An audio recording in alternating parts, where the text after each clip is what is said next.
Hey, it's Angel Vane, and this is episode number 4 of my author's diary. Now, today I am talking about something that really shocked me. I was out looking at my Amazon page, as I am often prone to do, and I noticed that I had a review on The Hidden Threat. And it was my very first review of The Hidden Threat, my new novella. And it shocked me. And I know what you're thinking. You're like, well, wait a minute. Why would that shock you, Angel? Didn't you co-write 2 books with Rachel Woods as part of the Bonsai Moon Books team?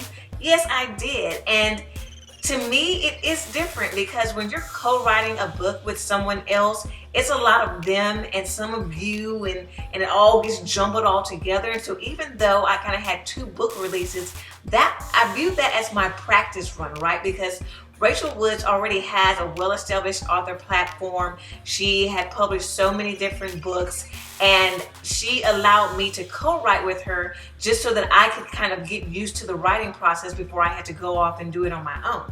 So even though we have lots of reviews on the 2 books that we co-wrote together, it didn't really feel like my own reviews, right? And I know it seems so weird. So when I got my first review of The Hidden Threat, the first thought, before I even clicked on it, before I even saw it, because I just saw the little 1 in parentheses right next to the name when you kind of hovered over it on Amazon. And so when I saw that, my very, very first thought was, somebody read my story. And you think, yeah, duh, because that's the whole point of writing the books.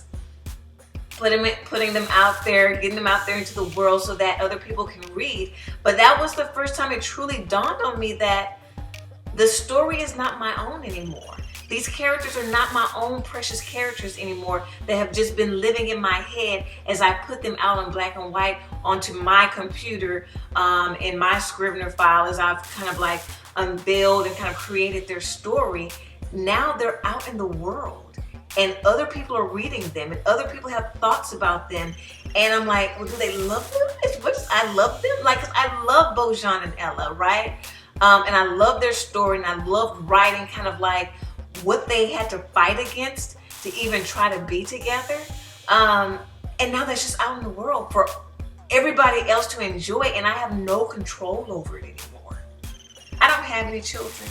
But I think that this must be like how parents feel when the children grow up and then they move on and they move out. And so they're just out in the world and you really don't have any control over them and their actions and how they interact and with other people. And that's how I feel like I don't have any control over what people think about Bojan and Ella and how they, experience those 2 characters and what they think their motivations are. Like, they don't see my notes. They don't see all the character profile notes that I created for these people. They only read what's on the page, and then they make, you guys make the determination on your own of what you really think of these characters and what you think their motivations are. And so all of that was just kind of like, what?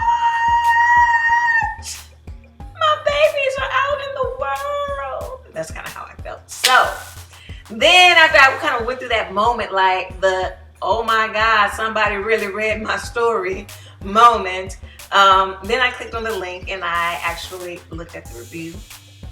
And it was a 4-star review, so I was really happy about that. Because the last thing you want to do, and this, I've heard about authors having this happen to them before, where they put their book out in the world, and then the first couple of reviews they get are like 1 and 2-star reviews, and they're just kind of like, are you kidding me? Yeah, so that's how it feels. So I'm like, okay. So I was like, all right, so what's the star reviews? Oh, it's a 4-star, yeah! So I'm gonna read it to you. And I know you can go out there and look at it on Amazon, but I'm still gonna read it to you. So I just wanna thank Sammy for writing a review of The Hidden Threat. Thank you so much, Sammy. And Sammy says, I really enjoyed this book. It's fast-paced and the storyline is entertaining. I would recommend this book to anyone who is looking to read a great adventure story. But through this whole process, I really just learned that my work will not just be my own. It is something that I am actually giving as a gift to the world to also enjoy, and the way that readers see fit to enjoy the story. I'm a huge fan of art. I love going to art museums, and this really reminds me of when I go to the art museums and I'm looking at the different pieces of art.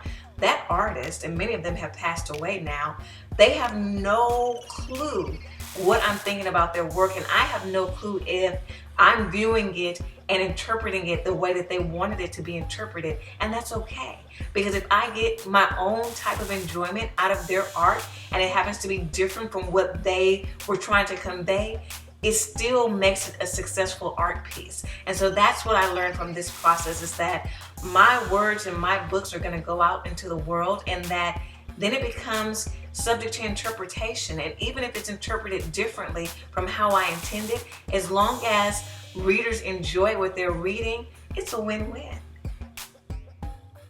And that concludes episode 4 of my author's diary. If you want to keep up with me and my stories and all the ups and downs that I go through as I try to write and publish new books, click the subscribe button so you won't miss when I'm doing a video, and I will see you next time.